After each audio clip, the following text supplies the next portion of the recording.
Record in three, two. Welcome to another episode of Million Dollar Stories, where we get to interview authors from all over the world. I love talking to authors because they have the courage to take their thoughts, their stories, their lessons, their research, put it down in a book and share it with the many, ultimately changing their legacy and destiny in the process. And if you're out there and you want to write a book, check out dreamstarterspublishing.com.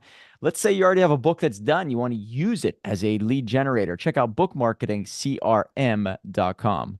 So, as you guys know, I love true stories. I love history. I love learning about how this whole world came to be. And we talk a lot about Billy the Kid, Adam Smith, and Evil Knievel, and all the greats out there. But this book is going to be a little bit more specific when it comes to the economy.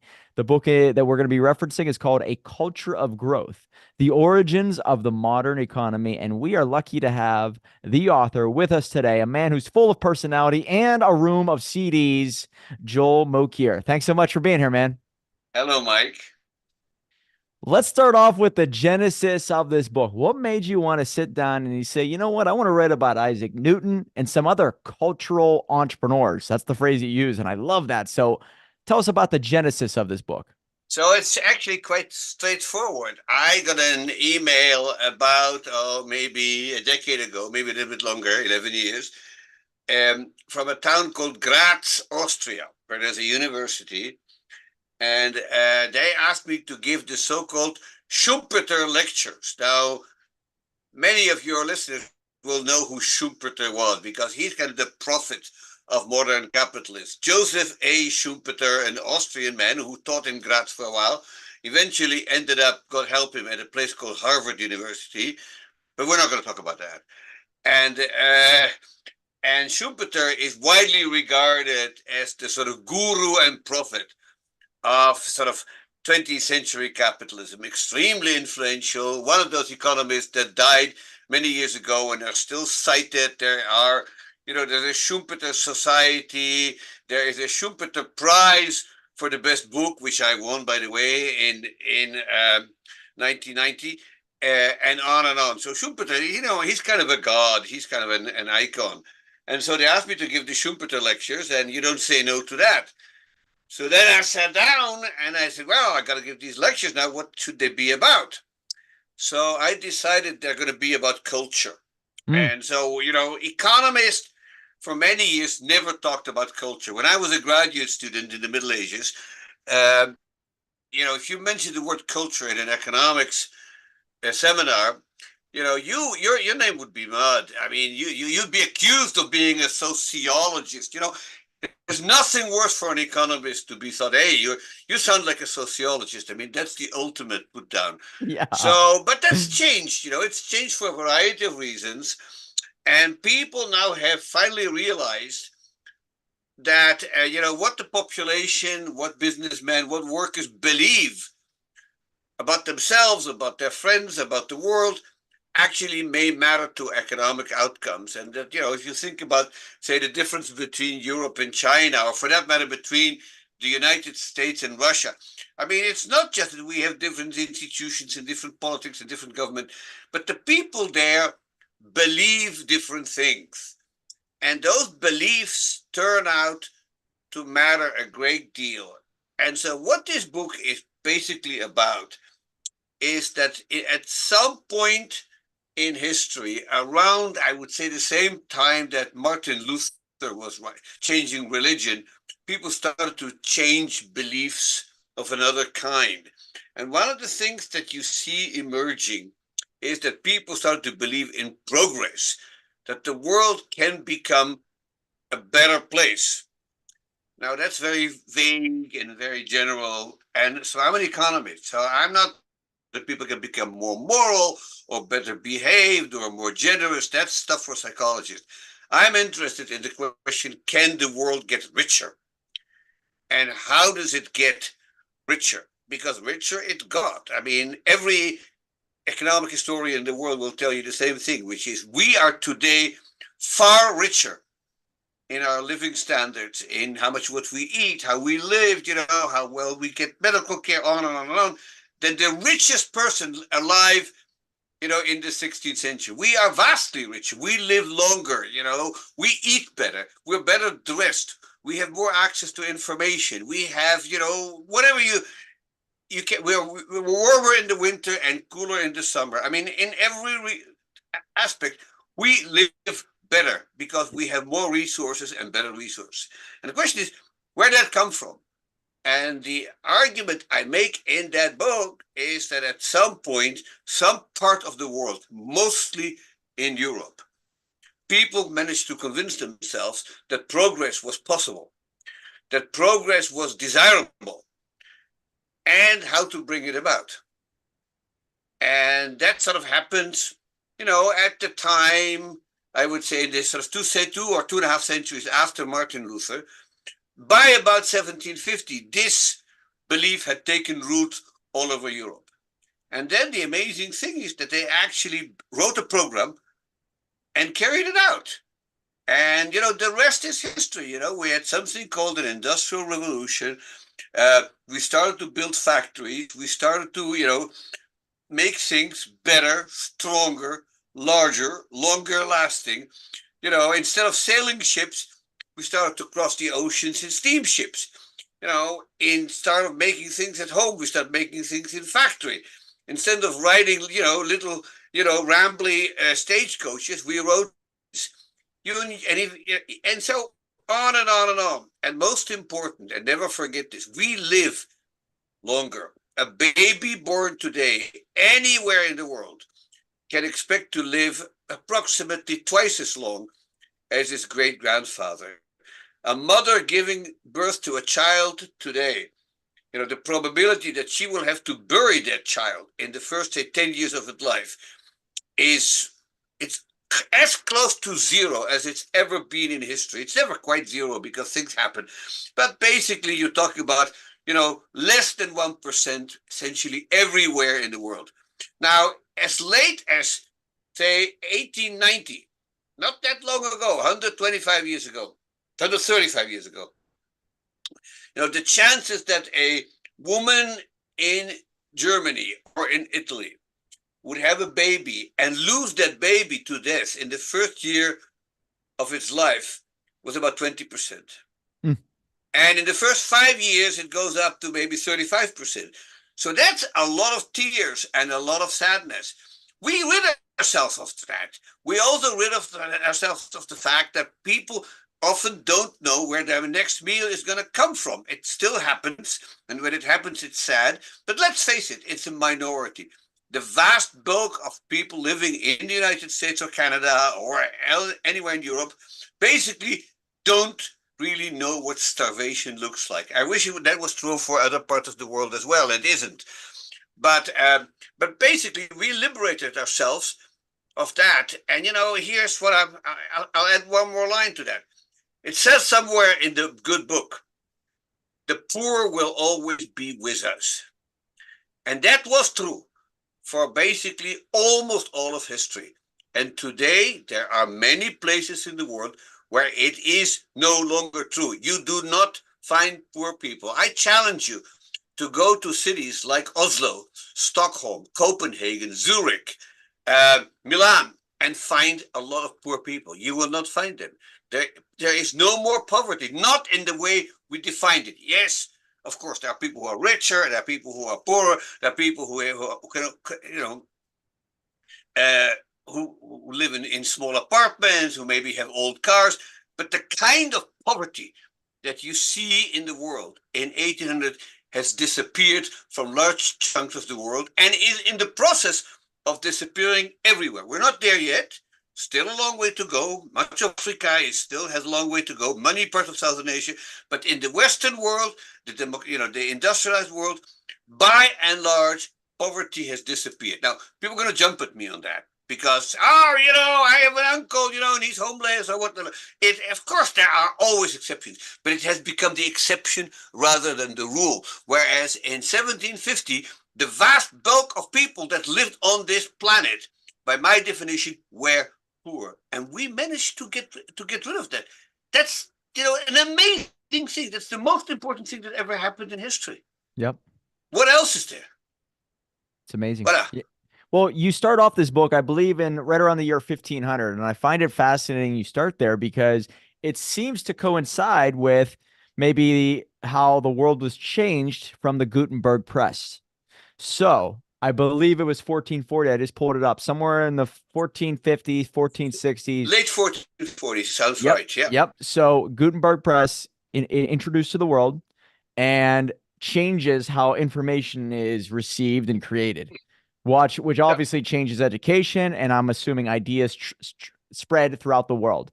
To me, that is, I mean, you could really say the internet, but I think that changed the world more than anything else. Do you agree with me that that is really the genesis of this culture of growth? It's one of them. It's one of them. It's not the only one. And I will also tell you why. Here's a paradox.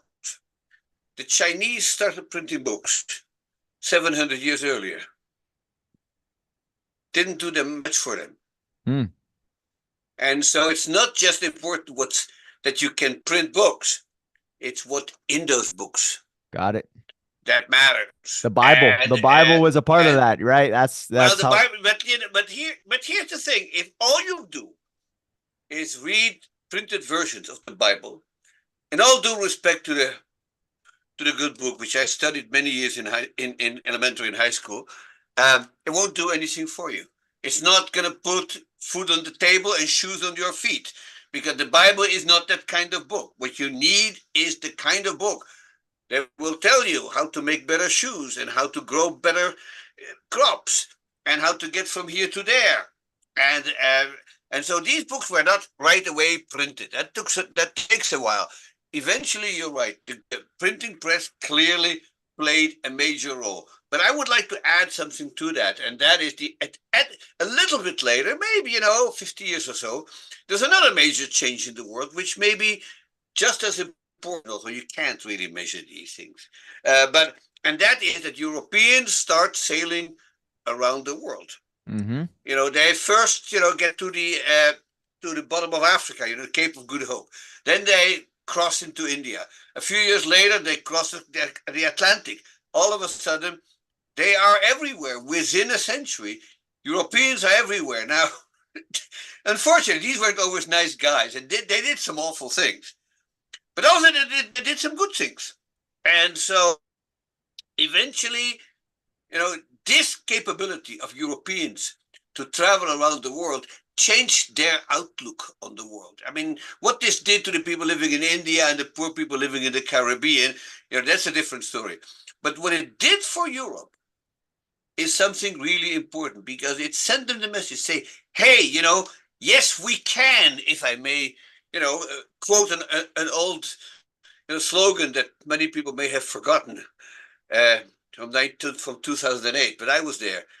Uh, and yes, we can. We can sail around the world. We can go to India and get spices, and we can get ceramics, and we can get silk, and we can go to the New World and bring in tobacco and potatoes, and and this and that. And so that gives the European the capability of doing things and the confidence that they have this capability.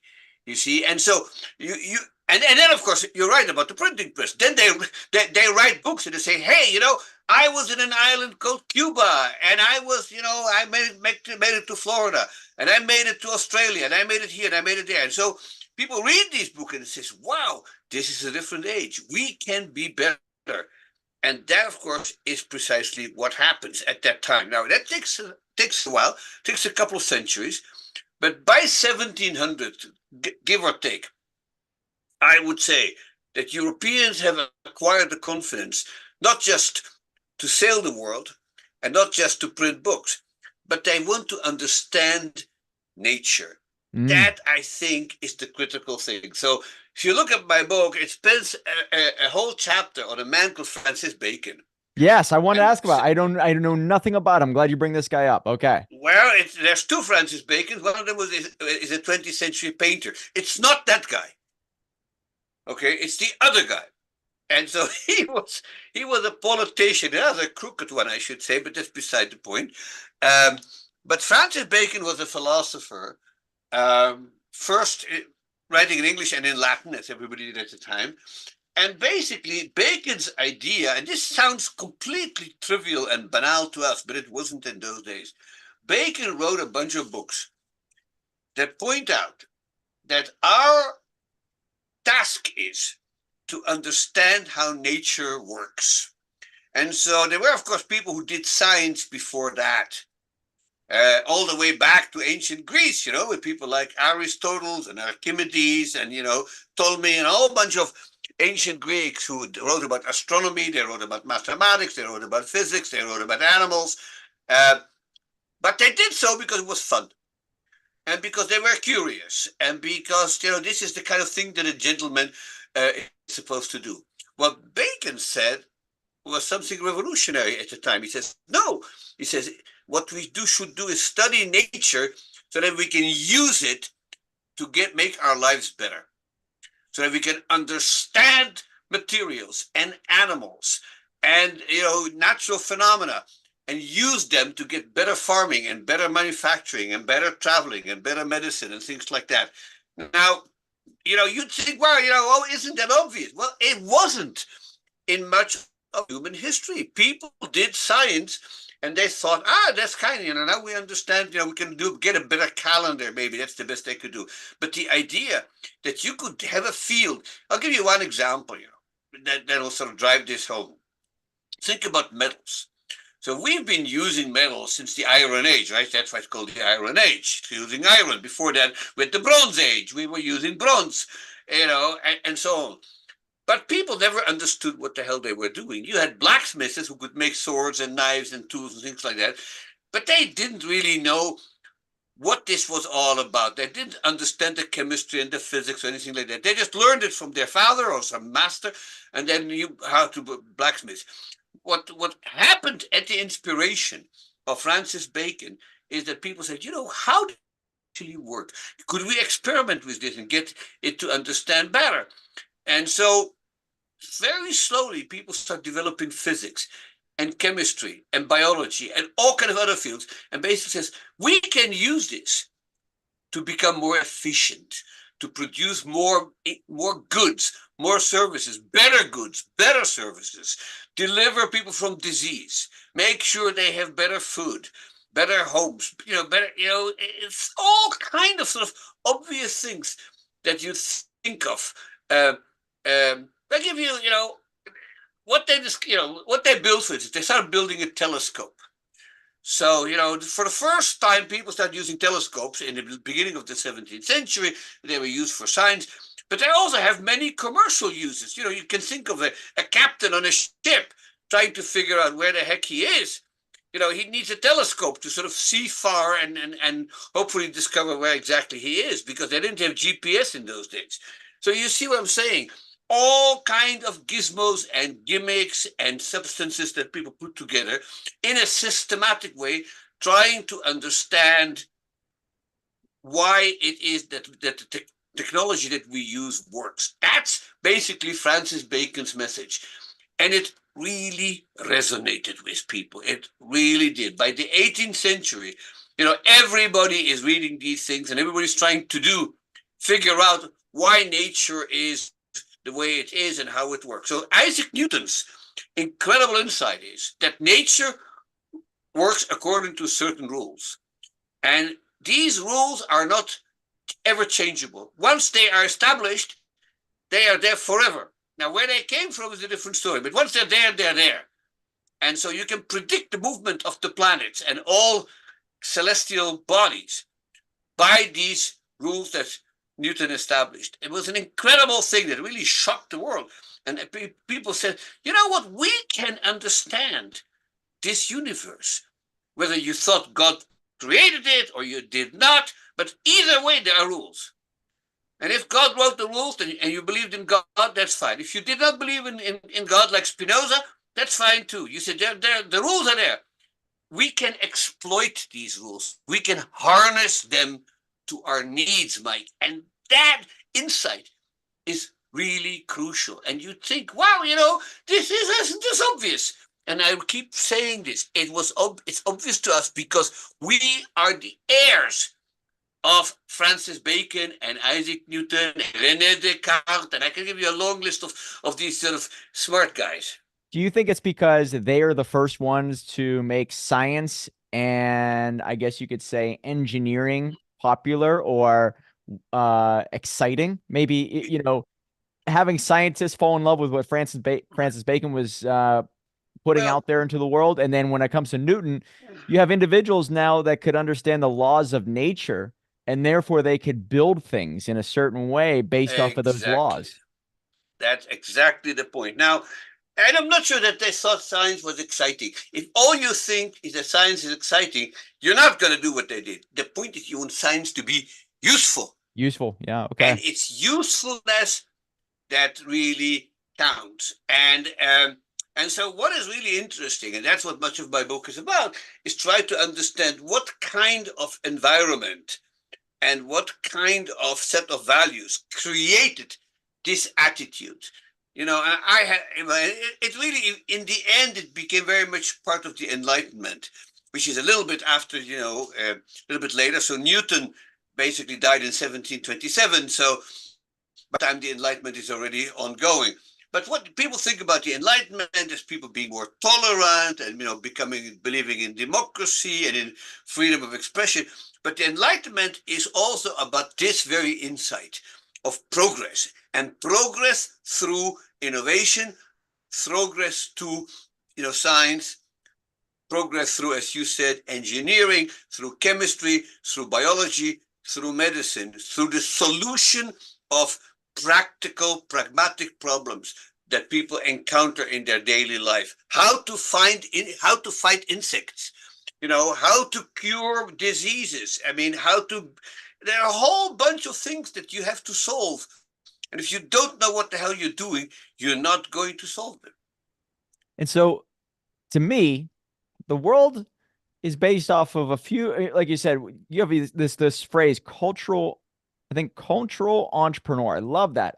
Entrepreneurs are the ones that create the solutions to the problems. Absolutely. And so when you talk about all of these new developments and having all these solutions, you are welcoming competition. Let the best product win and have many people come up with ideas.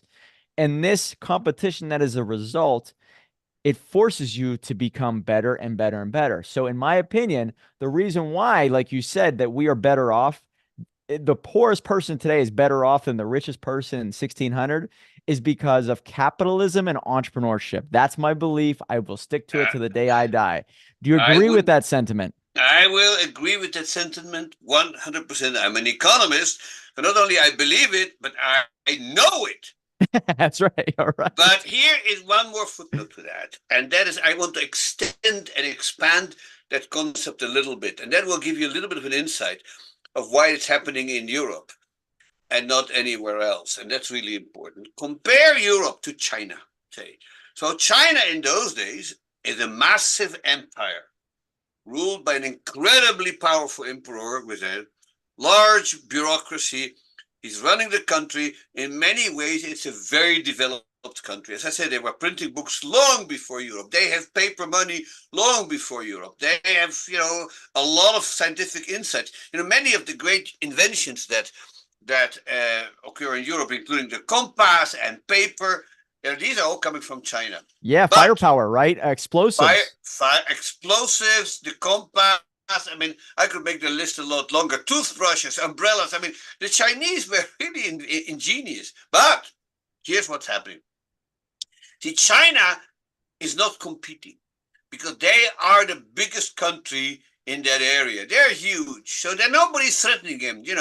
Not Korea and not Vietnam. And every once in a while, some wild people come from in the steppe. But basically, China is not competing with anybody. You look at a European map in the year 1550. What do you see? You see scores and scores and scores of different countries. Some of them are reasonably large, like Spain and France and England. Many of them are extremely small, but there are many of them. And what do? They compete with one another. And so the concept of competition isn't just between businessmen and other businessmen or workers and other workers. It's between little states. and their neighbors, whom they don't like usually, although there's no reason for them. But they're European, are kind of a bellicose crowd. So they keep fighting about religion, they're fighting about dynasties, they're fighting about colonies, they're fighting about different things. But they're always fighting. And so what do they need to do? They need to get better arms. They need to get better manufacturing. They need to get more food. They're going to build, fortifications, a whole bunch of things that, better ships above all. And so Europeans are improving rapidly because they are competing with each other. And the Chinese don't have anybody to compete with until the day that Europeans start showing up in China in the 19th century in large masses. And then all of a sudden, both the Chinese and the Japanese say, hey, we're now a global competition because we're competing with these people who live tens of thousands of miles away. But we need to worry about them. So the Japanese do this quick, the Chinese do this slowly, but in the end, everybody does it because they now realize they compete. In a world in which states don't compete with each other, there is not much of an incentive to improve. But if you Okay. have to look over your shoulder all the time saying, are my neighbors, making a better steel? Are they making a better form of explosives? Do they build better fortifications? Do they build, better navigation instruments? Then people are, and you worry about them. That's a strong incentive to invest in innovation. And in the process, nations get stronger and better and richer. And that's, I think, really, really important. So I wouldn't call this capitalism as much, but it's interstate competition. Mm. And people have long realized that is really crucial. I'll tell you one more thing that's very important about that. So there are many really smart people running around in Europe between 1500 and 1700. I document many of them, and each of them is a wonderful story and has interesting things going on. But the problem is that this is still a very conservative nation. It's very Christian, and it's very what you'd call reactionary in the sense that not only that they are against innovation, but they actually try to suppress innovators and accuse them of being, heretics and is practicing the, black magic and things like that. And so many of the people that you think were important in Europe actually were in constant trouble with the Inquisition in particular, So everybody knows the story about Galileo being tried for the Inquisition because he said something that these guys didn't like. Yeah. Well, there are lots of examples like that. A few people actually were burned at the stake because of they said things. Now, what makes it Europe to succeed is that the people that because Europe is so fragmented politically, if you get in trouble with the church and the ruler in your country, all you do is you pack your suitcases and you go somewhere else. And people do. People move around all the time, running away from censors and running away from inquisitors and on and on and on. And as a consequence, you really can't suppress these people.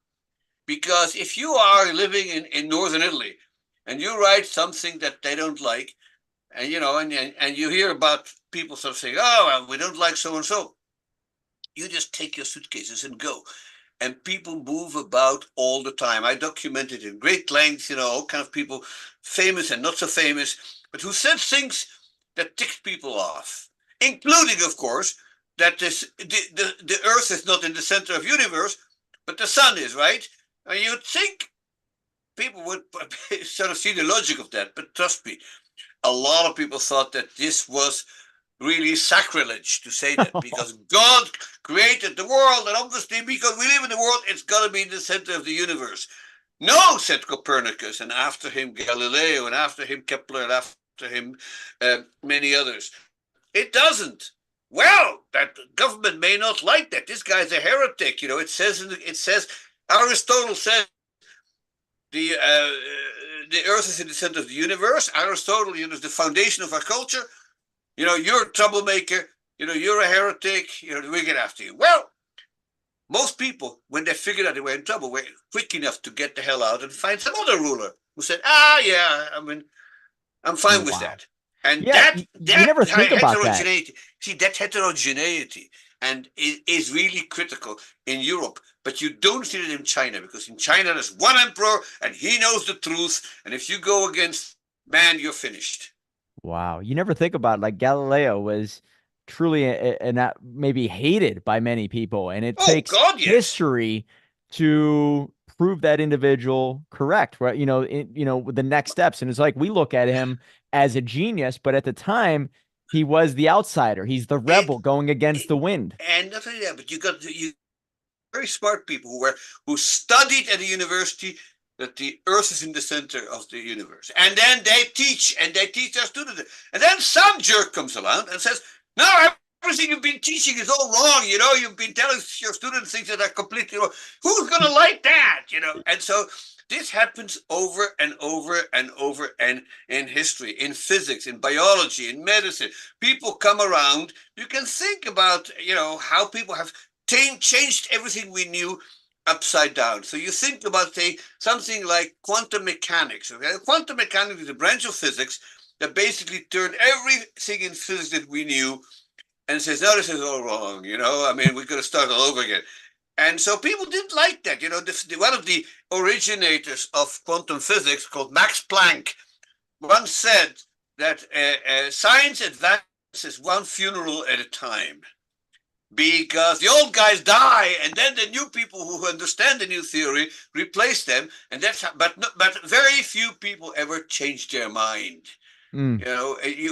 So it takes time for these things to catch on. So maybe the greatest example that I can think of was a Frenchman called Antoine Lavoisier, who lived in the late 18th century, and he's basically the father of modern chemistry. So all the chemistry that you learned in high school and then forgot, and that I learned in high school and then forgot, came from this man Antoine Lavoisier and his students and their students and on and on. So this is just before the French Revolution. Well, it took the world of science maybe 25 years to understand how modern chemistry is and what, say, combustion is, right? So, and the role of oxygen, the role of carbons and things like that. That it took a long time because the old guys resisted it.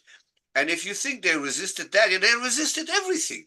So, so innovation is not a simple process by which an entrepreneur wakes up one day and says, I can do better, goes off, and does it. No, you got to fight the people who don't want change. Wow. And that turns out to be difficult depending on the kind of country you live in. So in modern America, in many modern countries, basically we're very open to innovation, and we don't put people in jail for saying things that the rest of us don't like or think are false. Now, that sounds sort of obvious, but it isn't always obvious, because there's a lot of people who say things that we don't like for a good reason. People come up with all kind of crazy idea. In the first half of the 20th century, one of the most important scientific doctrines, quote unquote, but they're of course fake doctrines, is something called eugenics. So eugenics it isn't really a science, but they thought they were a science that basically looks at how genetically superior some people are to other people. So geneticists believed, for instance, that white people were superior to black people, which is rubbish. We know this is rubbish, but they believed it. And so other people resisted it, and it should have been resisted. But you can see that these sort of struggles are always taking place. And many of them are political, and many of them are, very complicated. And not always the good guys win. And so even in the sort of progress of modern science in the West, the story is not one of even nice, smooth progress. It's all kind of setbacks and all kind of sort of missteps and walking into traps and things like that, in which people believed stuff that just wasn't so. Wow. And so, but at the beginning, you're not sure. I mean, somebody comes up with a new idea, and because it's new, so there's a big debate going on. Is this right or isn't this right? Uh, Especially was true about physics. So the great opponent, the great to quantum physics was a man called Albert Einstein.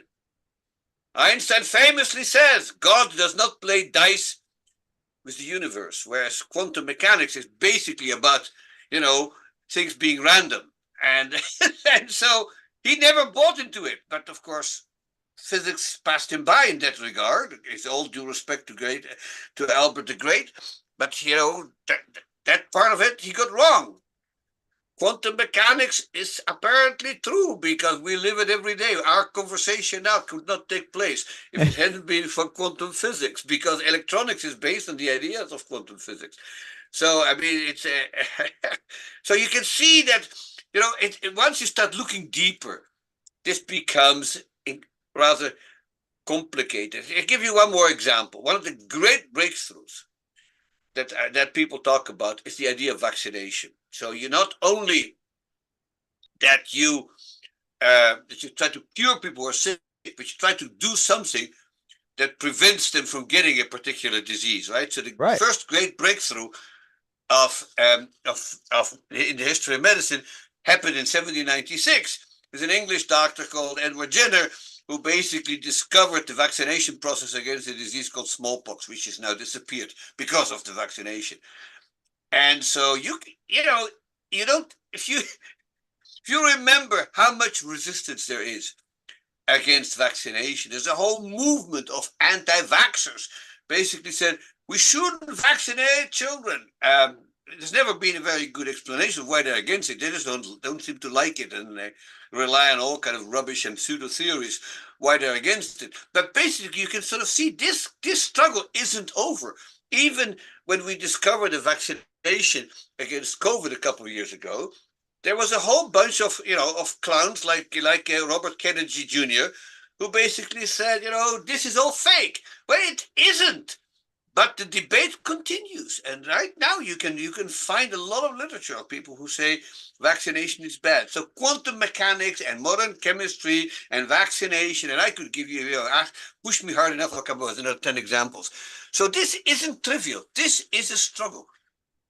Yeah. And I think that you touch on something there, and there's always going to be that battle, specifically if you pull up maybe stats on the Amish who are completely against vaccination. And they have no issues with COVID, zero.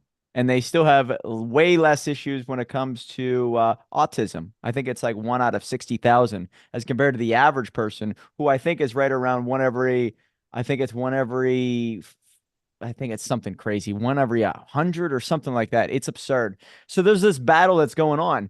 And I don't know. Two things that I've learned over the past couple of years is that history is written by the winners. The winners are usually the most powerful. Usually there's some type of financial interest associated with the winner. So history itself is very complicated because you don't know what to believe and what not to believe. Am I right? Well, that's unfortunately that is right. You sometimes don't know what to believe and what not to believe. The one thing that the tradition that came to life in the 16th and 17th century, thanks to guys like Bacon and Newton, is that in the end, good science will prevail over bad science, in the sense that there are rules that basically show if you have two hypotheses, like vaccinations work, vaccination don't work, say, to make it very simple, and you go, how do we decide between the two of them? So there are rules, experimental rules. You do an experiment, you do a double-blind experiment, you make sure the sample is large enough, there's a whole set of rules, and then you look at the results, and you publish it in the New England Journal of Medicine or something like that, and people look at the tables, and they look at and they can read the description, and then hopefully, the vast bulk of them will say, yeah, well, this one's right, and this one's wrong. Yeah, right.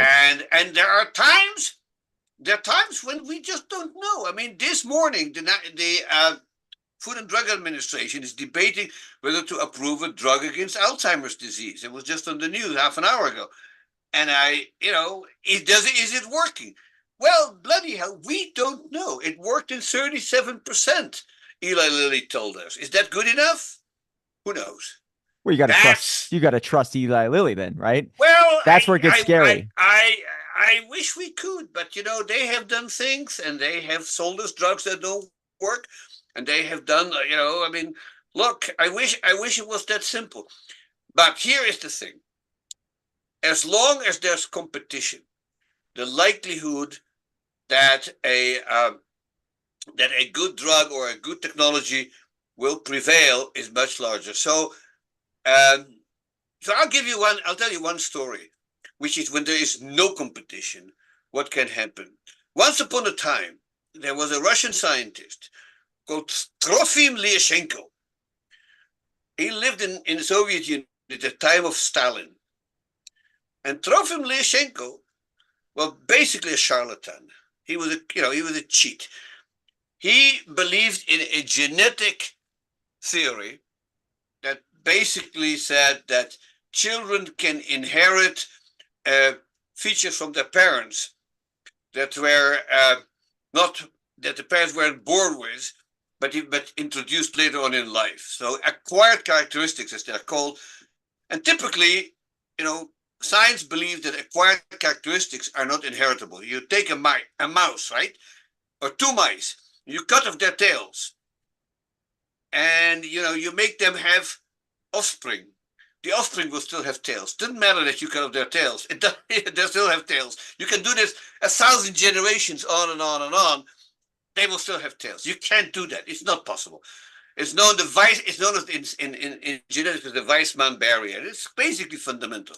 So Trofim Lyashenko, this Russian geneticist, basically discovered or claimed he discovered that in fact this wasn't true, that he could manipulate certain plants. It was about plants, not about animals, but it didn't matter. Um, and that they would pass these acquired characteristics to their offspring. And every geneticist in the world, including in the Soviet Union, laughed at him, but one man didn't, and that man was Joseph Stalin. And Trofim Lyashenko became the most famous, the most celebrated, the most powerful scientist of his time because one man liked him. With power. Because One there was man no with power promoted his there was no teaching. competition. Exactly. He had political power and there was no competition. Nobody ever challenged Stalin for power after 1929.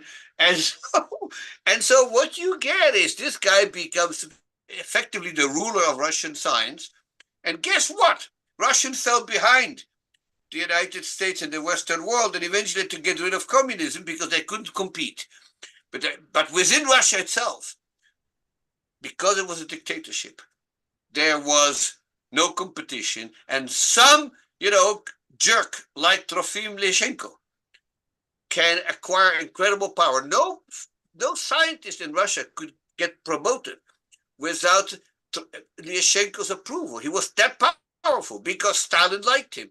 Now, in a competitive, free capitalist world, that doesn't happen. Yeah. Okay, there is always somebody who challenges you. There's always somebody who says, "Hey, I'm just as smart as that guy." So we've had, scientist greats. But even here is an interesting anecdote. Even the greatest of all scientists always are being tested, always are being challenged.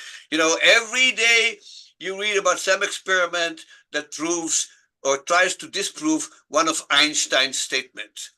And it so happens Einstein is doing okay, but otherwise, we don't know that unless we keep testing it and we keep challenging it. And the same was true for Newton. The same was true for Lavoisier. The same was true for Pasteur. Every great scientist has to continue to be challenged. And you don't want to live in a world where if you challenge the lead guy, at midnight, 3 guys in raincoats take you away. Yeah, exactly. Because that's happened in the Soviet Union. If you went against Lyashenko, okay, you could have the NKVD come and knock on your door and you would be never heard of again. And today in Russia, it's the same thing. If you go against the government, one day you fall out of a 6th-floor hotel room. Now, in a free capitalist world, that does not happen. And if it starts happening, you're in trouble. Bingo, bingo. Very much like potentially what's happening in New York City. All of a sudden, you go against the mainstream media and you catch 34 counts potentially, right? So there's that. But also, that's why free speech, and open debate is so important. you just touched on something, and I think it's so crucial. The great scientists of the world, why are they not out there on the Joe Rogan podcast debating with people who are going against what they're saying? Let's get their ideas out there and let the best idea win But we with the can. research, with the studies, with the data, with the results, and have an open debate. And those who are afraid of open debate, I think, are the ones who have something to hide. Do you agree with me on that? Well, I'm not totally sure that a lot of people do. There's certain things that you don't want to debate because they have been debated away. So if you're going to put me in a room with somebody who's peddling astrology, I may not want to debate that person because I don't really think astrology is serious. If you put me in a room debating somebody who says the moon landing was faked or the Holocaust never took place. I mean, let's face it. I mean, there's some things that are worth debating.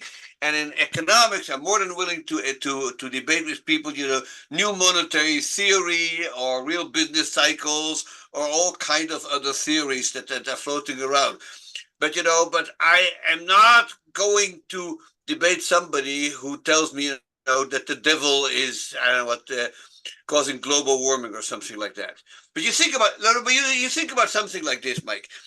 I mean, we have had an incredible amount of debate about global warming, and you can't tell me that the people who basically oppose global warming, like say it's not happening, it's natural, it's not us. They had their chance. They have published. They have been on every TV show. They're still showing up on things like Fox News. But basically, for most of us, this debate is now over. It's not whether it happened, but what to do about it. And I think at that level, I think maybe they're not afraid to debate, but they think it's a bit of a waste of time. And Well, that I well, and you have to admit though, the ones who are pushing for global, the ones who are really, I think it's just you see the hypocrisy. That's what turns people off. But back in 1983, you could pull up research on maybe news reports that say we are on the cusp of an atrocity for the world. 7 to 10 years we have left before global warming takes over. They were saying the same stuff in 1983, 7 to 10 years. You go to 2024. What are they saying? 7 to 10 years. It's kind of weird, though. Am I right? Do you agree that there's something strange things are afoot? I'm afraid the bad news, my friend, is that it's not 7 to 10 years. It's today. Call up your buddies in Phoenix and ask them, or look at the pictures of the polar caps melting here at an ever accelerating rate. I'm afraid that that debate's kind of over. It's as if you were to say, "Hey, let's debate if the sun or the Earth is at the center of the solar system." Okay, I mean, would I be afraid of debating somebody? No. Would I think it's worth my time? Probably not. Would And so, insurance companies still insure houses on the shore if people were really that afraid? I don't see it.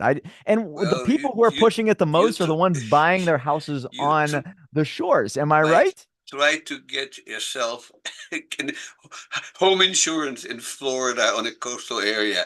And you can get it, but you're paying 15,000, 20,000 a year, maybe more. Man, I mean, that I think that debate's just as over as whether the sun or the earth is in the center of the solar system or any other sort of well debated theory. Is quantum mechanics correct? Was Einstein right? I mean, are diseases caused by microorganisms? I mean, these debates that was debated for a long time. There was a famous German doctor. I'll tell you another. You want an anecdote? His name was Max von Pettenkofer. Max von Pettenkofer was a very famous German uh, scientist and doctor, and a very smart guy. But when Louis Pasteur came up with the germ theory of disease, and Robert Koch and others, he basically said, no, he says, cholera is not caused, by a bacterium. By a long debate. Can you get cholera from drinking a glass of contaminated water? So Max von Pettenkofer stood in the center of Munich and drank publicly a glass of so-called contaminated water that's supposed to give you cholera. He drank the whole glass, didn't get cholera. Okay? So Is that debate still worth arguing about? No, because we do know that if you did this 1,000 times over, 750 of them would get cholera. He just happened to be in the other 250 for some reason. Maybe he had a better immune system. Who knows what? But but those debates are over. Is COVID caused by a virus? Well, at first, when people say, "Well, we're not so sure," and maybe it's all made up, and it's just because Bill Gates is going to plant a microchip in your skin while you're getting. I mean, look, some things are just too absurd to be debated. Debate should be taking place between serious arguments, serious theories that are hard to prove. But when something is easy to prove, like the Earth is not flat, I'm not going to debate somebody who tells me the Earth is flat, and I'm not going to debate anybody who gets there who tells me the Holocaust didn't happen. Some things are not really worth debating, and some people are not worth debating. I am not going to have a public debate about anything with Alex Jones. I All hope right. you. I hope you would respect that. He So is not somebody. first off, he asks a lot of interesting questions. However, one question I have for you is why is it, do you think, you said you believe in the moon landing? All right. Now, I'm fascinated with this conversation, but why is it, do you think, that no other country Russia had a far superior space They did not, set up unfortunately. compared to us? Why do you think that no other country went to the moon and landed on it with a person? Why is that, you think? I'll give it a few more years. Yeah, but still, I mean, The, it's been Chin- what? the It's Chinese, the Chinese, the it's Chinese been just 50 landed a years. satellite. What? It's been 50 years. Why only Well, so America? I can tell you the story. I mean, what happened with the moon landing and with the whole space program is that it ran into sort of a lack of uh, enthusiasm because it was clearly very expensive. And it was very hard to see exactly where the economic payoff would come from. And so once we had to show that we could get there, and we did. And the guy who just took all those pictures just died last week. Anders. Um, and so, but yeah, I mean, we this is Why wouldn't Russia go though? Russia could build on the moon. Why wouldn't they go? They in they ran out of 1969. money. The Russia, what people don't understand is Russia ran out of money. They went to fought a stupid war in Afghanistan. Then they had a revolution. Then they basically privatized all of their industry when a couple of hundred crooks stole everything. And then they had I mean, Russia is a second-rate nation. People don't understand that. Russia has about the GDP of Spain. I mean, let's face it, it is not a superpower. We are a superpower, and China is becoming one, and China is going to land on the moon before you know it. And if we don't look out, the moon will be starting speaking Chinese very So soon. last thing I saw, found it fascinating. Somebody asked Elon Musk, how soon will it be before he lands on the moon? And you know what his response was? Elon himself, 20 years. 20 years. maybe. Elon Musk with Well, yeah. every bell and whistle, the one of the richest men. I think Putin, they say, actually has more money than him. But think about this. This guy has the bells and whistles of 2024, and he still can't land on the moon for another 20 years. Something's strange. Am I right? Something feels off a little bit. Yeah, well, there's one thing is that it's far away. The second is there's no air on the moon. And third is that it gets very hot and very cold. I mean, it is not exactly, Hawaii. I mean, the moon is, I mean, it's a tough place to be, and it's very expensive to make people walk on the moon in these very awkward spacesuits and not die because, what we don't understand is how lovely this planet is. Even it's now may not become a little bit less lovely, but no, I mean, that is an issue. It is extremely expensive, and we have, unfortunately, a lot of other fish to fry. That China, had to raise its income per capita for people because it's still big and it's powerful. It's still a poor country. Its income per capita is less than a third of what it is in the United States. People aren't starving anymore, but they still could use some more money. And so raising living standards in China is a high priority. In India, it's even more of a higher priority. Europeans have sort of lost interest. Uh, And so, we may have other fish to fry. If you think about the U.S., all the things that we've been through, we had the Cold War, we had the Vietnam War. I mean, there's all these other things that were happening after the moon landing. And so people sort of lost interest, and because it's so expensive. Hmm. And so, and the payoff isn't obvious. I mean, there's no oil on the moon that you could exploit, anything else like that. And even very, very valuable metals, the transportation costs from the moon to Earth are probably going to be prohibitive. That's probably, an informed guess, I would say. That So I don't, there's not going to be much of a payoff to the moon except sort of curiosity. But here's the other thing. We don't actually have to land people on the moon. We can land instruments there. We can land robots. We can land, sensors that can measure almost everything that people can measure, see everything that people can see, hear everything that people can hear. And it's so much cheaper.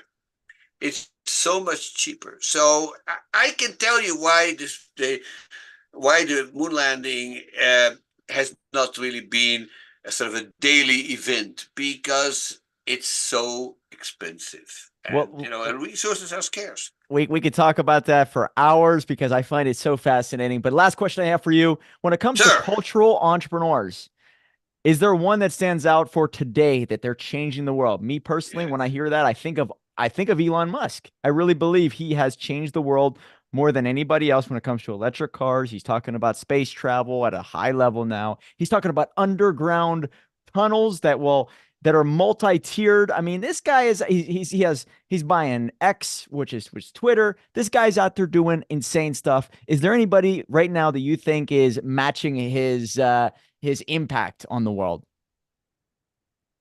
Bill Gates. You Bill Gates in a good way or a bad way? Because I've heard many both each way. Well, if I'm using a Microsoft right now on this computer. Maybe you're an Apple guy, but No, no, no, no. I'm definitely I'm a Microsoft Windows guy, there we go. There but we he's go. Where I, where would we where would we I mean, Microsoft Windows and personal computers have changed the world far more than people realize. And we're only on to the next stage now, because artificial intelligence is the natural conclusion of digitization. Uh, and so I think we're just in the beginning of it, because for a long time I thought nothing will ever beat this computer, which I can use to talk to you. I can use it to run, statistical packages. I can write books. I can watch the news. I can listen to music. I can do anything I want. And I said, how could I ever have dreamed that a machine like this could be built by anybody? But now, with artificial intelligence, I'm starting to think, actually, we're just getting started. This is just ooh, the beginning. very And nice. so I would say, for me, somebody like Gates. But the interesting thing about Gates, and which we have not yet seen in people like Musk, is that Gates now has retired from business, and he runs a foundation whose purpose is to make the world a better place. I really mean that. I mean, you could disagree about some detail. Maybe you shouldn't be doing this. Maybe you should be doing that. But, he is spending more resources in things like studying tropical disease and inventing them in poor countries, or dealing with early childhood education in southern states, where these things are still very, very underdeveloped. Basically, believing that in this way he can make the world a better place. Now, there are some people who don't like entrepreneurs who trying to make the world a better place. You look at the kind of stuff, you look at the kind of mud that people are throwing at somebody like George Soros. Uh, so, making How the many world a countries better. want him in behind bars? It's kind of fascinating, isn't Well, it? that I feel sorry for them. Not for him. He's laughing all the way to the bank. So don't feel sorry for George. But I actually met the guy. But no, I mean, I really think that this is one of the more interesting things about America, Mike, which is there's something odd about America in the following sense. The typical American entrepreneur spends half his life to make as much money as he possibly can by producing somebody that everything wants, whether it's Facebook, whether it's, it's Tesla, whether it's Microsoft, and then when you've made as much money as you can possibly make, you spend the second part of your life giving it away. Carnegie's famous for saying that, of course. Oh, and it's not just Carnegie. I mean, it's the Rockefeller, it's the Mellons, it's and the Crowns, you name it. It's all. This is what Americans do, and I've always found that astonishing because in Europe you don't see that. By the way, in Europe, there's some people giving away money, but it's peanuts compared to what's happening in the U.S. And actually, that tells you something about the kind of people that Americans are. I mean, they are generous, and they, in the end, really believe. And I will come back to this conversation. They really believe in making the world a better place. Yep. And now, we could differ about what makes the world a better place. I probably, if I had a conversation with Elon Musk, which I had never had, we'd probably disagree about how we make the world uh, a better place. Or with Charles Koch is another example. I mean, I actually know something about Charles Koch, but he and I would disagree about some aspects of how to make the better world. But we don't disagree. Is that what Koch is doing? He is using his resources to make the world a better place as he sees it. And I admire that. I admire it, even if I think, maybe we could do something slightly different. But that is an amazing thing. In Europe, who makes the world a better place? It's always the government. Ooh. You go look at France, the French have a word for it, étatisme. Étatisme, état in France is state, right? So anything that you want improved, anything that you want done, the state, the government does it, And here we rely on individuals. We rely on people. And they get it wrong much of the time, but they often get it wrong far less frequently than governments get it wrong. Damn straight, man. I'm with you. So you're a capitalist, you're an entrepreneur at heart, you love the free enterprise spirit. And I think what you're saying there, I find it interesting. It seems like with this George Soros and all that, he leans towards the bigger government, but the underlying tone is you're an entrepreneur and you encourage others to embrace the Well, entrepreneur mentality, which I love. well, yeah, all right. So, guys, I love a lot of this stuff he's saying. We don't agree on everything, but Joel Mokyr, phenomenal way to articulate some of the things throughout history when it comes to 1500 to 1700. Please take a look at his book, The Culture of Growth, The Origins of the Modern Economy. Reach out to him and tell him about the moon landing and maybe what you think of it too. That'd be a great, interesting conversation. Am I right, Joel? All right, right. Listen, I love this. You're a cool guy. This is a great show. I appreciate you coming on, sharing your wisdom, having a natural conversation, and having some fun with us today. You So bet. Joel Mokyr, pick up his book, guys. Look him up on LinkedIn. He's easy to find, and really appreciate it, man. Thanks so much. Bye bye. Remember, guys, $1 million book will lead to $1 million life. Right on.